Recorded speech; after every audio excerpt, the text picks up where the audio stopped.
चालकाला लुटण्याचा प्रकार उघडकीस आला आहे। डोंबिवलीतील काटई नाका भागात ही घटना घडली। पोलिसांनी या प्रकरणी 3 सराईत चोरट्यांना अटक केली आहे।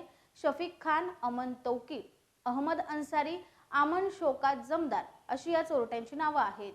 यामधील अमन जमादार, अमन अन्सारी या दोघांविरोधात याआधी देखील गंभीर स्वरूपाचे गुन्हे दाखल आहेत। या चोरट्यांकडून चोरलेला मुद्देमाल हस्तगत करण्यात पोलिसांना यश आले। डीसीपी सचिन गुंजाळ, एसीपी सुनील कुराडे, वरिष्ठ पोलीस निरीक्षक अशोक होनमाने यांच्या मार्गदर्शनाखाली पोलीस अधिकारी दत्तात्रय गुंड, संपत फटोळ, प्रशांत आंधळे यांच्या पथकाने तपास सुरू केला। तपासात यातील चोरट्यांची ओळख पटली।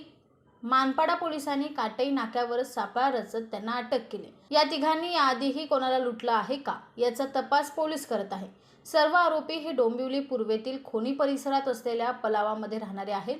पोलिसांनी या गुन्हेगारांकडून लुटण्यात आलेली कार, रोकड आणि इतर वस्तू हस्तगत केल्या आहेत। ओला ड्रायव्हर सचिन साव याची ओला गाडी व त्याचा मोबाईल, रोख रक्कम 1500 रुपये आणि ATM कार्ड, ड्रायव्हिंग लायसन वगैरे असं ड्रायव्हरला त्या ठिकाणी उतरून धाक दाखवून सदरची गाडी आणि किमती ऐवज जवळजवळ 2,21,500 रुपयाचा आरोपींनी लुटून नेलेला होता आणि ती गाडी मुंब्रेच्या भागात सोडलेली होती।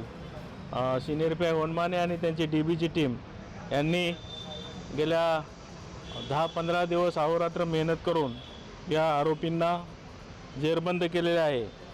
आरोपी शरीफ खान, दुसरा आरोपी अमन अन्सारी आणि तिसरा आरोपी आमन शौकत जमादार हे 3 आरोपी यांना अटक केलेले आहे। ब्युरो रिपोर्ट, न्याय दरबार, डोंबिवली।